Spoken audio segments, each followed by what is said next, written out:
The following episode of the SpongePod is brought to you by Jellyfish Fields. Okay, so for our first ad, we would like to do this improv style. I'm going to ask for a random suggestion for my first mate, Timmy. I don't know. Can I get the first word that comes to your head when I think, peanut butter and... jelly. What about jelly? Wow. Okay. Yeah, for sure. We could do an ad for Jellyfish Fields. Okay. So Timmy, what are you doing on this beautiful January Saturday morning? Mostly just recording the SpongePod, looking out the window at what I assume is a beautiful day. Oh yeah. It's definitely beautiful out. Why don't you know that it's beautiful out? My windows are foggy. Oh, windows are foggy. Okay. Well, you know what I will be doing? Jellyfishing? No, actually, I'm going to go out and eat. I'm probably going to go do nothing with my friends like I do every Saturday morning. But if I were a better person, do you know what I would do? Be productive? No, silly. I would go jellyfishing. I would go to Jellyfish Fields. Now, you want to be careful about the different types of animals you may find in Jellyfish Fields. Mostly clams, poisonous shellfish, and evil alien jellyfish overlords.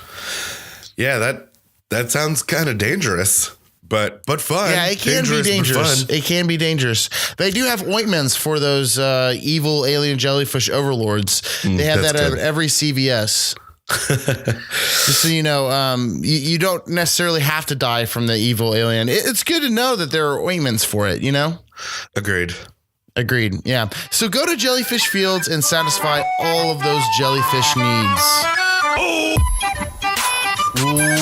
Welcome to the SpongePod, the official, unofficial podcast of SpongeBob SquarePants, where we overanalyze every single episode and get down to the bikini bottom of your fan theories. I'm your host and in-house SpongeBob expert, Eric.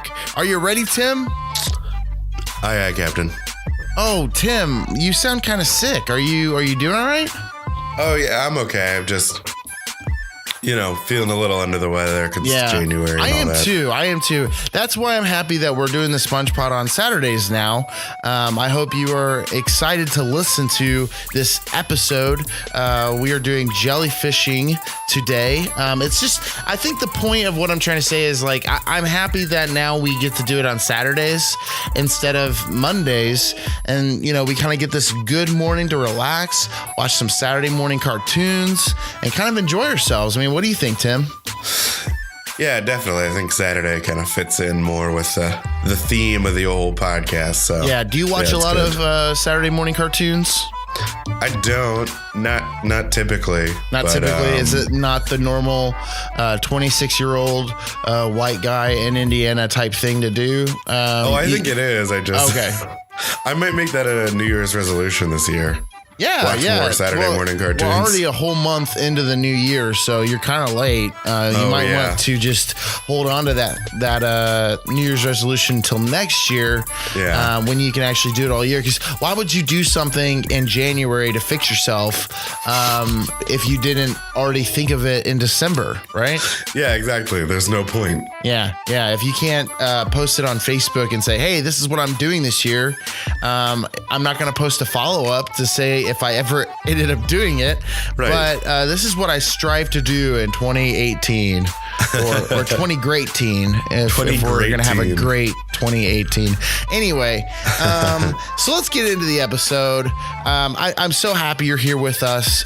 This is our new time. We're gonna take up Saturdays from now on, or at least the feed will post on Saturday. We'll hopefully you could check it out whenever you want. But we recommend checking out the SpongePod on Saturday. Watching the episode beforehand, checking it out wherever you could find the episode. I actually do have a contest in mind that I'm just going to throw out there. Whoever can post a picture of them watching jellyfishing will get a prize next week. We'll get a prize. You absolutely will get a prize. We have one right in front of me. It looks super awesome, and you will get it. So post that to our Facebook or our Twitter. You can find us on both places at the SpongePod. And let's get into the episode. What do you think, Tim? Definitely. I'm excited to see some people watching SpongeBob. For sure. All right. So again, this is Jellyfishing. This is the 5th episode of SpongeBob. All right, so let's go to it. Right into Act 1. A jellyfish wanders into Bikini Bottom as SpongeBob and Patrick gear up. With determination, they equip themselves with state-of-the-art jellyfishing gear and run out in the field in a frolic skip.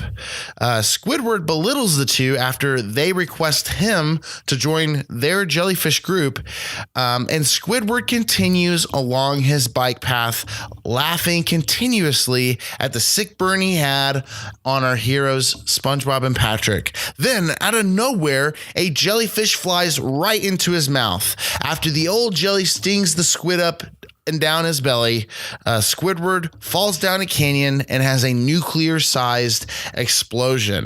So, right off the bat, we see SpongeBob and Patrick. They really gear up to go jellyfishing. I'm just kind of confused because, you know, in the above ground we have regular fishing, we have hunting, which is pretty similar to what I see here in jellyfishing. But with jellyfishing specifically, they're using only a net. So really the only thing that I can think of, you know, similarly up here is catching butterflies or catching, I don't know, you know, what would you catch with a net? Yeah, I think butterflies, bugs of any sort. Sure, correct. But see, the jellyfish can sting you. So it's almost like they are collecting bees or something, which I don't even know the correct way that you collect bees.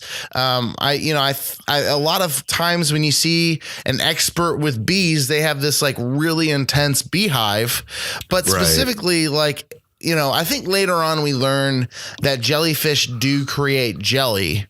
A little spoiler alert for all of our people who have not watched ahead. I think later on we do learn that a jellyfish creates jelly. But I don't get the sense that, SpongeBob and Patrick are like jelly connoisseurs.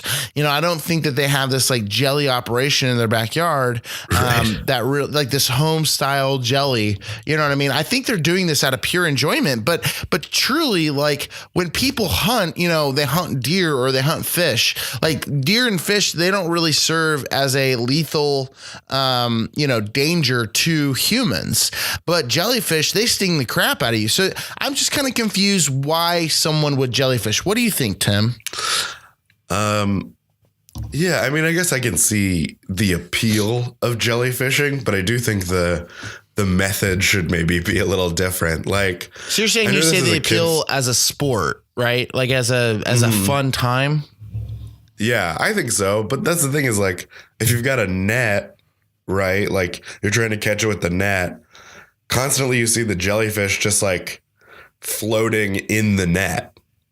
Yeah, they're just and they can escape like at any time. And so for sure, like, what is the point even of this apparatus? Net?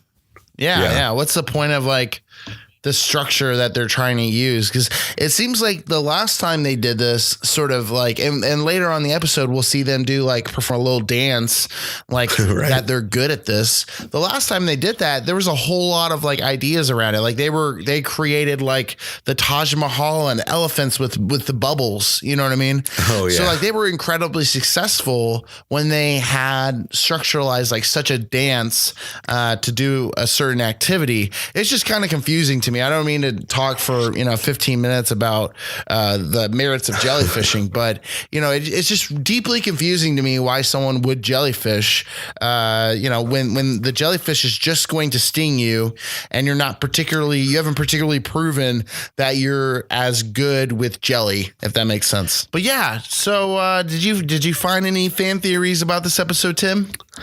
Yeah, and this is it's a fan theory about a very small point of the episode, but I think it's very interesting and revealing. Yeah, hit me with it. So the username here is Yoderdo291973828271 on Facebook Messenger. He or she says, in this episode, Squidward actually forgets the name of Patrick, thus proving that this episode is actually a prequel to all SpongeBob episodes, just told out of order like a weird Tarantino movie. Oh, wow. Well, shout out to the Tarantino fans of the SpongePod. Yeah. So this well, is what do you just think like, about this, Tim? Yeah. So this is like the idea is that all of this happens. This episode specifically happens before Help Wanted. Yeah. So it's kind of the idea. It's kind of like I feel like the makers of SpongeBob would actually do this like in black and white if that was the intent. You know, like they would do it in some different shade, like a sepia, type shade, like an Instagram filter type shade of like episode. That way we can, fully know that we're not watching what is currently going on.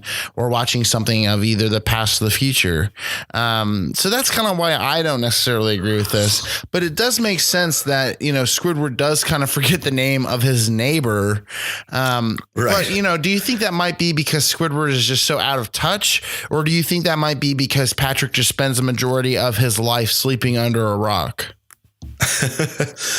Well, yeah, despite being neighbors, maybe they don't interact that much. I mean, SpongeBob and Squidward work together.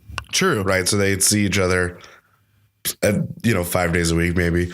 But, yeah, Patrick is maybe just kind of staying under the rock there. So, yeah, and I also wonder, this kind of makes me think about my neighbors, because I don't really even know my neighbors. I mean, you've lived at your house for a while. You probably know your neighbors.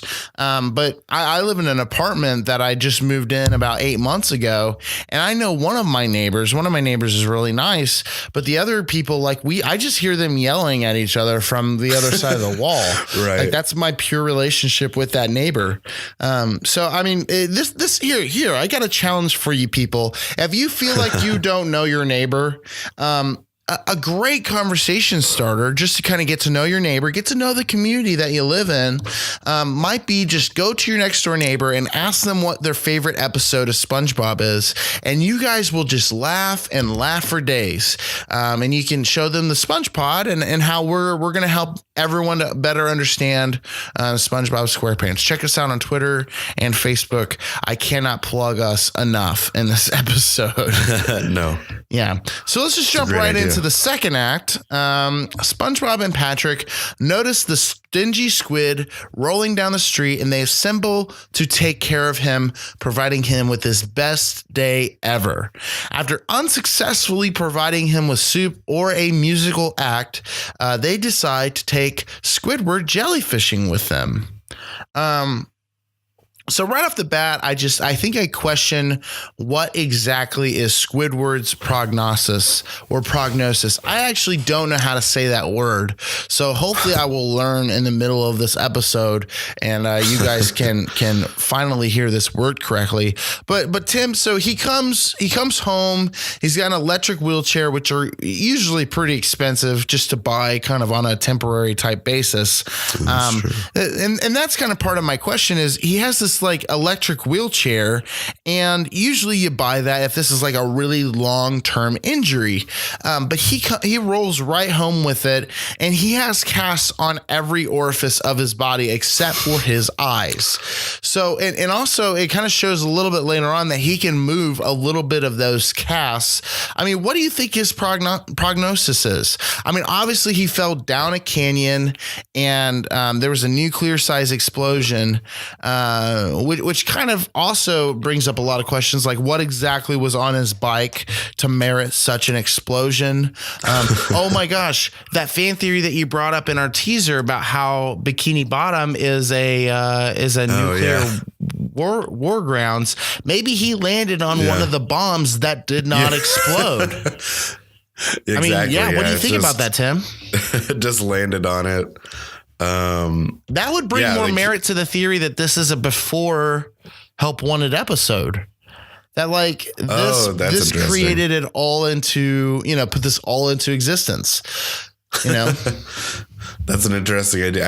I hadn't connected those two, but I like that. I think that's, anything's possible, right? Yeah, it's quality SpongePod over analysis, if you ask me. Yeah. But I mean, what do you think? What do you think is Squidward's prognosis right here? I mean, obviously it seems like he broke a lot of bones in his body. Right. But what do you think? Yeah, I mean, from what it looks like, as you were saying, it kind of looks like broke every bone in his body possible. Okay. I guess that's a prognosis. Yeah. That's pretty bad. And when I think of enduring a nuclear bomb, I don't necessarily think about like breaking every bone. So I wonder if there's some sort of something going on with him as well. All I'm saying is I am worried about our dear friend Squidward. I'm hoping he gets better. Shoot some good energy to Squidward that he can get better, that he can make sure to get his life in track. We all know that he has to polish those clarinets. We want to make sure that he has all the strength in the world. We're going to start a Patreon account just to try to make sure that Squidward can recover from such an injury. So tweet at us if you'd like to support Squidward in this endeavor. Tim, what did you think about this second act? Yeah, so this segment is it's kind of an interesting transition segment between jellyfish segments, but I thought there was this guy on Words with Friends that had a really good point. So it's Billy Joe Bob 34324. He or she says on Words with Friends, despite what it may look like, Squidward is loving the treatment SpongeBob and Patrick are giving him. Throughout the series, we almost always see Squidward in pain and can only assume that he loves it. Squidward is clearly a masochist, and if my 3 college credits in psychology have taught me anything, it's that he likes pain. Oh, interesting. So he's coming at this from an intellectual standpoint. Mm-hmm. Wow. Yeah. Like, I think it's kind of this like. Go ahead.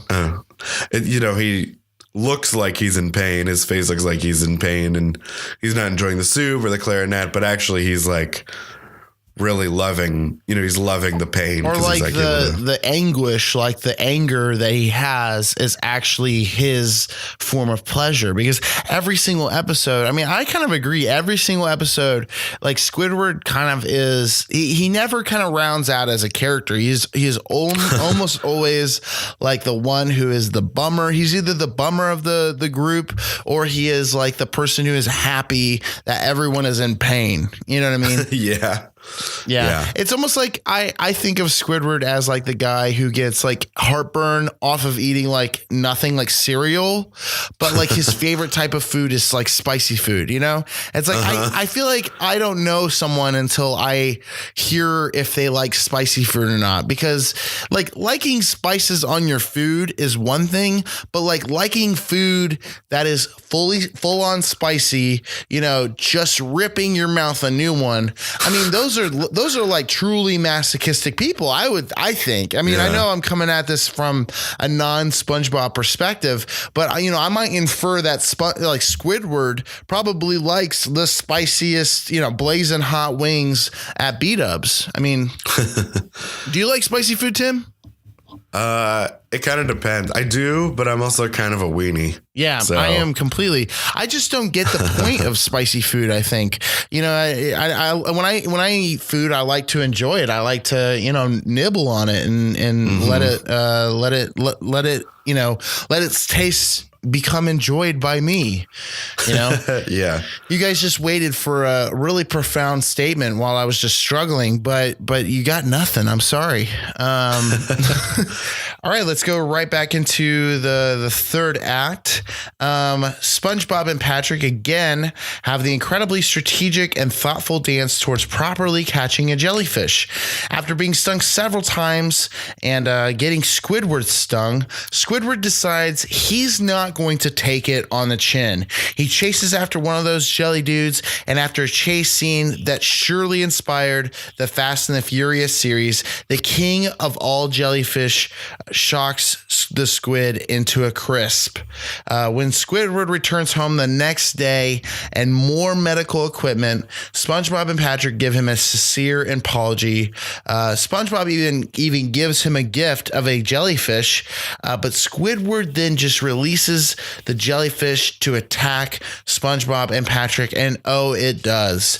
But then the mommy fish comes back into the picture again and exacts revenge on the squid one more time by shocking the living tentacles out of him, probably for enslaving one of her youth.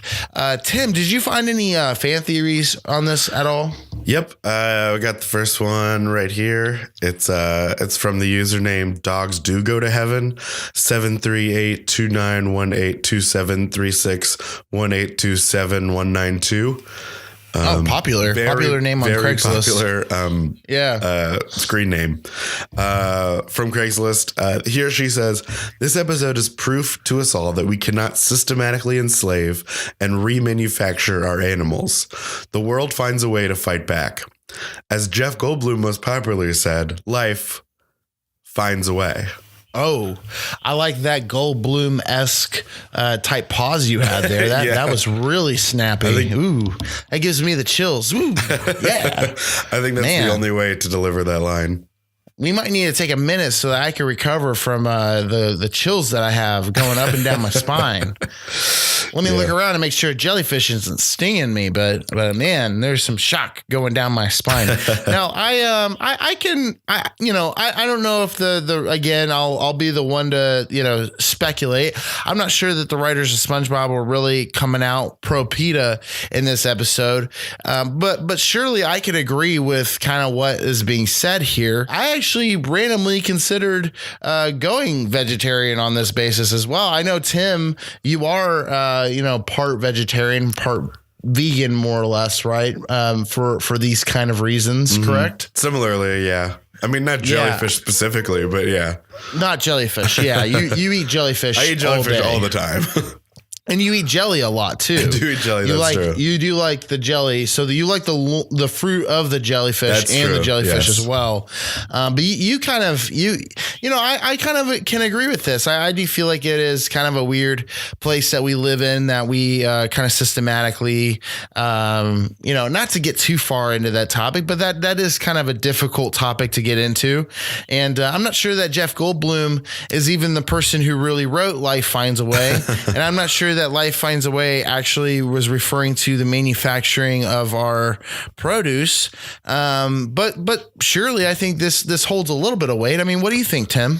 Yeah, I think so. I mean, it's also just like with all of this stuff, it's silly. Like, SpongeBob gets into trouble. Like, obviously, the physical humor of it is, it's like funny to watch. Like, it's almost inevitably like whatever type of topic this show gets into, like somebody is definitely on the internet just like typing away and they come up with the wildest ideas, and it passes because it's the internet and we don't need a filter on the internet. But I mean, that doesn't necessarily bring it merit. And so I do kind of want to say Dogs Do Go to Heaven 738-29-182-736-182-7192. I know that you're listening.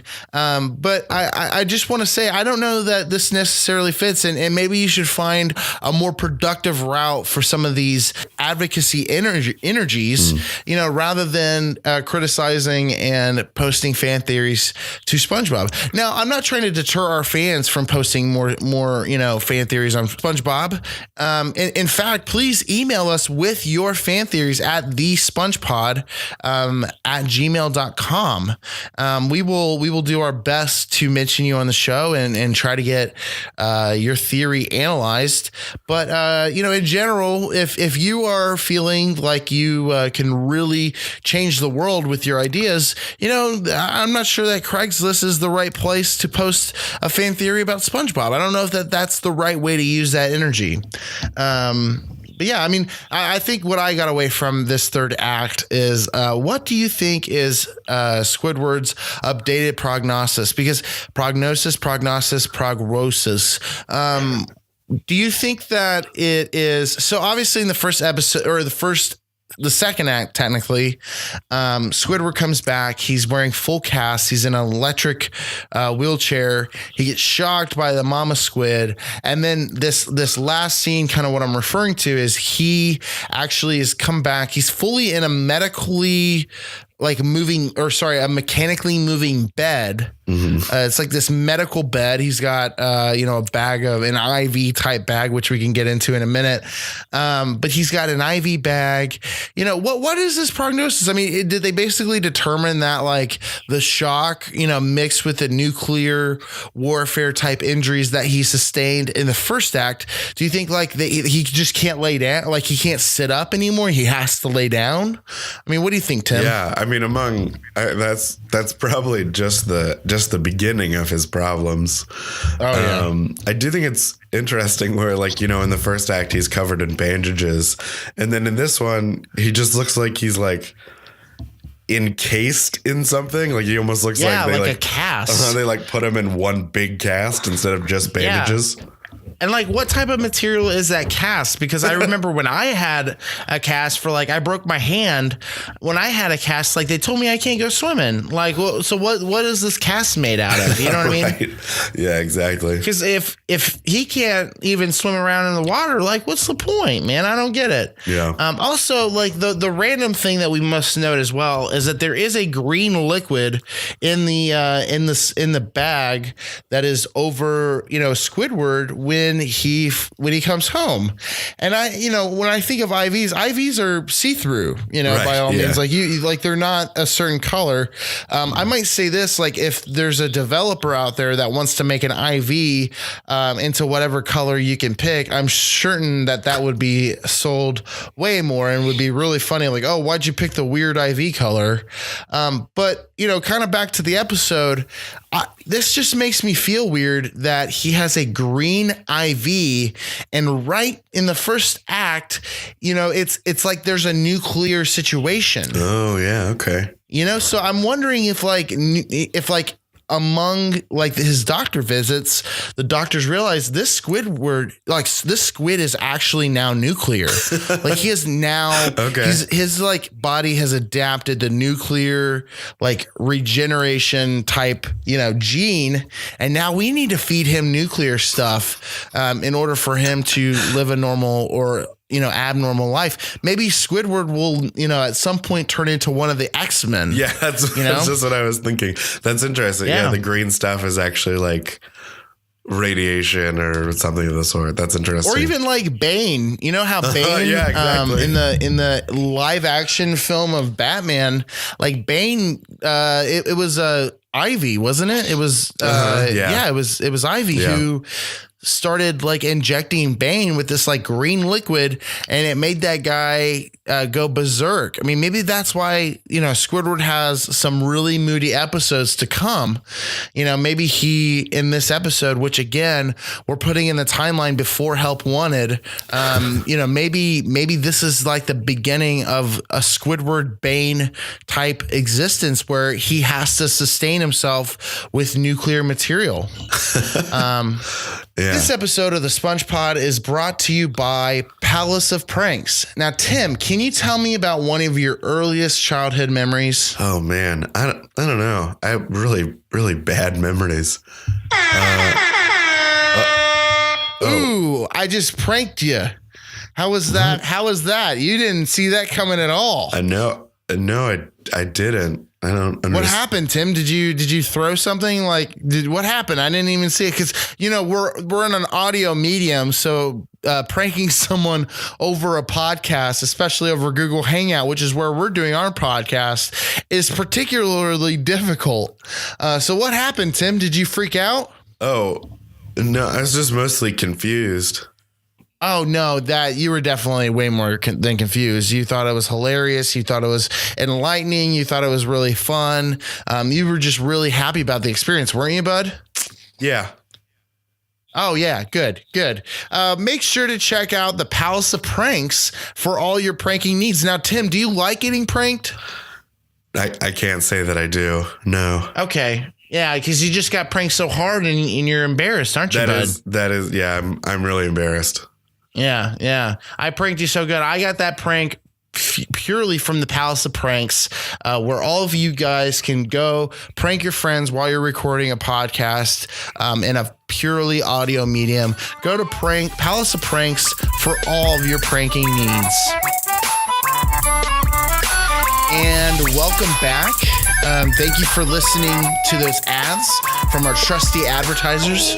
Make sure to check out their websites and type in the SpongePod. They'll give you a special discount on their services. Anyway, we're here with a very special guest, one of Tim and I's very best friends from high school, and still a good friend of ours. Her name is Julia Little, and she is one of our favorite moms from the SpongePod. She's the resident mom here in the SpongePod. Welcome to the SpongePod, Julia. Thank you, Eric. I'm very excited. I'm glad we can hear Benny in the background. It's so authentic. Yeah. It works so well. Yeah, it's a little past his bedtime, but just for you. Oh, Benny, go to bed. What are you doing? Anyway, so this episode, obviously there's some different, things going on in this episode, but something that we noticed in this episode is that one of the big mama jellyfish really comes to bat for her younger jellyfish.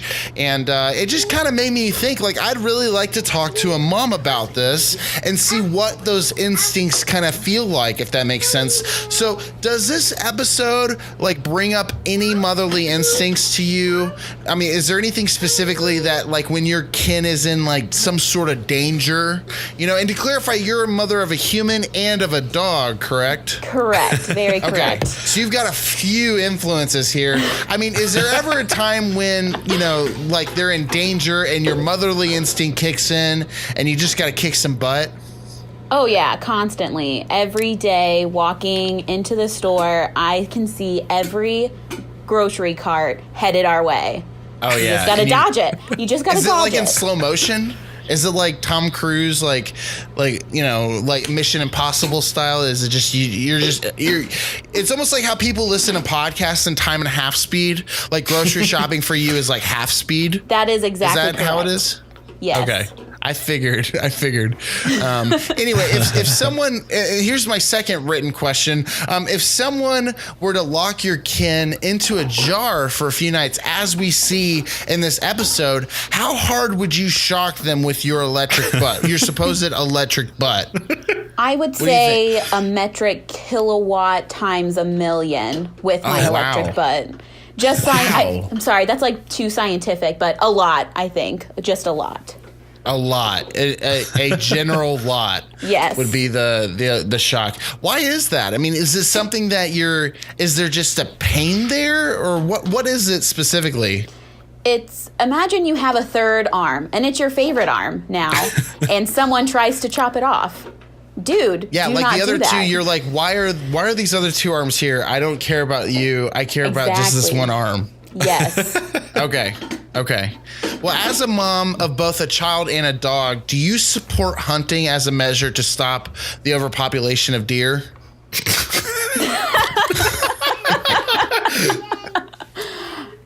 Is that a yes? No, I don't. No, you do not. Bambi had a mom, and that mom got killed. Okay, so no, I do not support the murder of deer moms. We need to put that on a billboard and like put it out in the country. Bambi had a mom, and you do too. I was just gonna say that's better than any like anti-abortion ad. Like, oh yeah, by far. And our last question: if you wanted to find you and some dope pictures of your son, where can we find you? You can find me at Instagram. Okay. Yeah, just type in "cute mom, cute baby" and I'll pop right up. Let me try it real quick. Oh, yep, you came right there up. There I Yeah. am. Well, thanks so much for coming on. I know that this is kind of a weird interview, and we're happy that we could hear Benny in the background. Say, Benny, tell Benny we said hey from the SpongePod, and get him to use some of our services. It'd be really cool to get Benny as a model with some of our merch and stuff. That'd be really helpful for our campaign. But thanks so much for being on the SpongePod, Julia. Anytime. Yes, thank you. All right. Thank you so much to Julia Little for our new segment called Momming It Up with the Schmools. Very happy to be able to talk to her about the motherly instincts of these jellyfish. It was a good episode. What'd you think, Tim? Always a good time. I think we had a lot of great analysis this time as well. Oh yeah, as always. Very good, very good. I'm very happy that we moved this to Saturdays. I hope this finds your feed in a good way. Our associate producers Matthew, creative producers Mark, child care producers Christina Crosley. By data research is by Luke. Our office assistant is Zach Cooper. Audio engineer is Jessica Brummett. Music by the DJ Eugene, and cover art by the only Milky Michael G. Tim, it's been an honor. I'm really happy that we're continuing this. We've at least got it a month underneath us. We have several more months to go. There's so many episodes of SpongeBob, and I'm very excited to keep recording the SpongePod with you and overanalyzing every single thing about a quick 10-minute episode. Spending 40 minutes to talk about 10 minutes has been really fun. Agreed. So thank you. Yeah, it's been really good. I'm glad that we've got to do it so far. Oh, yeah. So make sure you tune in again. Take a picture of yourself watching SpongeBob. I'm kind of backing it up to just that. Take a picture of yourself. Send it to the SpongePod. The first person who we get will get an awesome prize. We don't necessarily want to reveal what the prize is right now, but you will get it. Again, Facebook at This SpongePod or Twitter at The SpongePod, or even shoot us an email at thespongepod@gmail.com. Just check us out. Make sure you get yourself a prize. If you're listening, you might as well win a prize, right? So we beat on boats against the current, borne back ceaselessly into the past episodes of SpongeBob. Thank you. Did you get that the outro line? Yeah. Okay, good. I'm trying to remember what that one's from. Yeah. Really bad memory. We'll leave you wondering what it is. Yeah. No, that's my favorite one so far. Okay, good. We're doing good. We're moving forward. Yes, correct.